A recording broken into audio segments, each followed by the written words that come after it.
Monumen Nasional atau yang populer dengan sebutan Monas atau Tugu Monas adalah sebuah monumen peringatan setinggi 132 meter atau sekitar 433 kaki yang didirikan untuk mengenang perlawanan rakyat Indonesia untuk merebut kemerdekaan dari pemerintahan kolonial Hindia Belanda.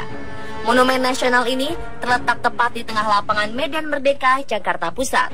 Kini Monas menjadi salah satu tujuan wisata jika berkunjung ke Jakarta, maka tak lengkap rasanya jika ke Jakarta tidak mampir ke Monas. Untuk warga Jakarta sendiri, mungkin sudah menjadi hal biasa dengan Tugu Monas. Tetapi tahukah Anda, ada beberapa cerita unik di balik monumen nasional ini yang mungkin belum Anda ketahui.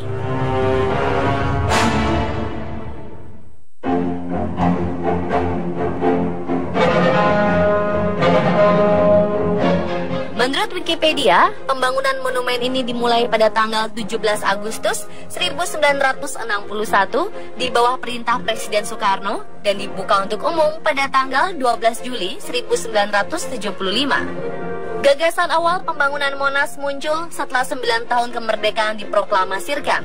Beberapa hari setelah peringatan HUT ke-9 Republik Indonesia, dibentuk Panitia Tugu Nasional yang bertugas mengusahakan berdirinya Tugu Monas dan mempersiapkan segala sesuatu yang berhubungan dengan pembangunan Monas, termasuk mengumpulkan biaya pembangunan yang harus dikumpulkan dari swadaya masyarakat sendiri.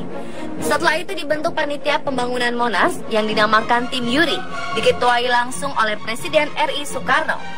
Melalui tim ini, sayembara diselenggarakan 2 kali. Sayembara pertama digelar pada 17 Februari 1955 dan sayembara kedua digelar 10 Mei 1960. Dengan sayembara ini diharapkan bentuk tugu yang dibangun benar-benar bisa menunjukkan kepribadian bangsa Indonesia bertiga dimensi, tidak rata, tugu yang menjulang tinggi ke langit, dibuat dari beton dan besi serta batu mualam yang tahan gempa, tahan kritikan zaman sedikitnya 1000 tahun, serta dapat menghasilkan karya budaya yang menimbulkan semangat kepahlawanan. Dalam sayembara ini pun terdapat 5 kriteria yang memenuhi ketentuan yang dinamakan nasional, menggambarkan dinamika dan berisi kepribadian Indonesia, serta mencerminkan cita-cita bangsa, melambangkan dan menggambarkan api yang berkobar di dalam dada bangsa Indonesia. Menggambarkan hal yang sebenarnya bergerak meski tersusun dari benda mati, dan tugu harus dibangun dari benda-benda yang tidak cepat berubah dan tahan berabad-abad. Namun 2 kali sayembara digelar, tidak ada rancangan yang memenuhi seluruh kriteria yang ditetapkan panitia. Akhirnya Ketua Tim Yuri menunjuk beberapa arsitek ternama, yaitu Sudarsono dan Insinyur Friedrich Silaban, untuk menggambar rencana Tugu Monas. Keduanya diminta membuat gambar masing-masing yang selanjutnya akan dipilih oleh Tim Yuri, dan Presiden Soekarno memilih gambar yang dibuat Sudarsono. Dalam rancangannya, Sudarsono mengemukakan landasan pemikiran yang mengakomodasi keinginan panitia. Sudarsono mengambil beberapa unsur saat proklamasi kemerdekaan Republik Indonesia mewujudkan revolusi nasional sedapat mungkin menerapkan pada dimensi arsitekturnya, yaitu angka 17, 8, dan 45 sebagai angka keramat hari proklamasi.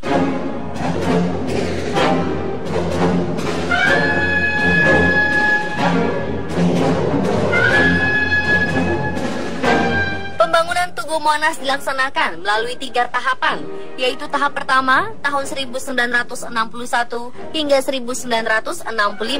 Pelaksanaan pekerjaannya di bawah pengawasan Panitia Monumen Nasional dan biaya yang digunakan bersumber dari sumbangan masyarakat.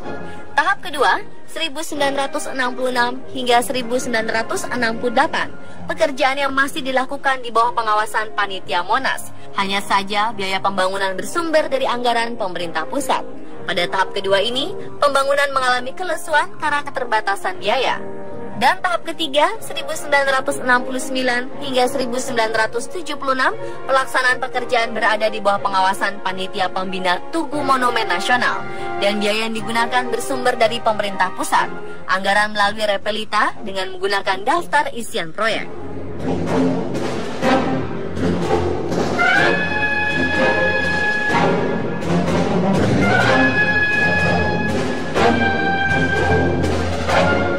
Bentuk tugu yang menjulang tinggi mengandung falsafah, lingga, dan yoni yang menyerupai alu sebagai lingga dan bentuk wadah cawan berupa ruangan menyerupai lumpang sebagai yoni.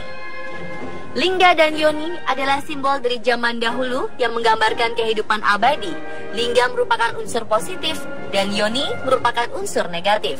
Seperti siang dan malam, laki-laki dan perempuan, baik dan buruk. Badan tugu menjulang tinggi dengan lidah api di puncaknya melambangkan dan menggambarkan semangat yang berkobar dan tak kunjung padam di dalam dada bangsa Indonesia.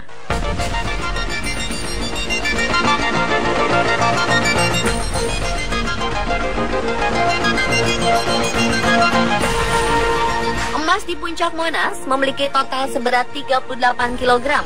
Namun 28 kilogramnya konon adalah pemberian seorang saudagar kaya raya asal Aceh bernama Teku Markam. Kabarnya emas itu diberikan oleh Teku Markam kala itu karena memang memiliki kedekatan dengan Presiden Soekarno. Dikabarkan Teku Markam mengalami nasib tragis di zaman Orde Baru karena tuduhan korupsi, yang pada akhirnya seluruh kekayaannya diambil alih pemerintah kala itu. Dan dikabarkan keluarga Teku Markam pun bertahan hidup karena belas kasihan koneksi-koneksi Teku Markam.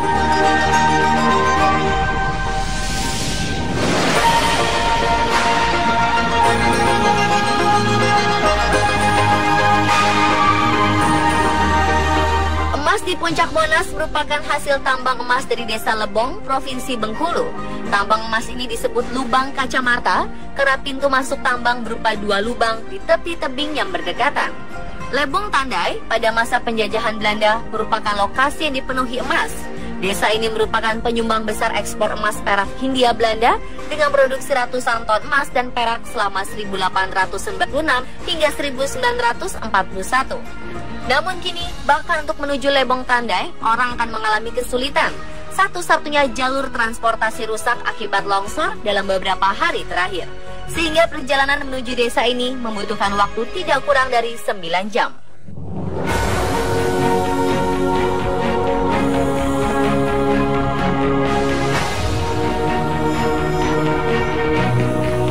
Terdapat misteri lain yang beredar bahwa puncak Monas bukan sekedar berbentuk lidah api biasa. Konon, lidah api di puncak Monas tersebut menggambarkan sesosok perempuan yang sedang duduk bersimpuh dengan gerai rambutnya yang panjang.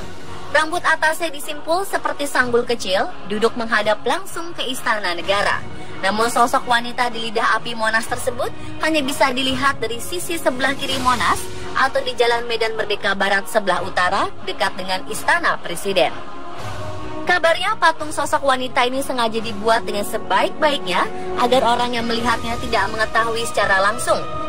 Hingga kini, sosok wanita di puncak Monas itu pun masih misterius. Siapa sebenarnya wanita yang diukir dalam puncak Monas itu?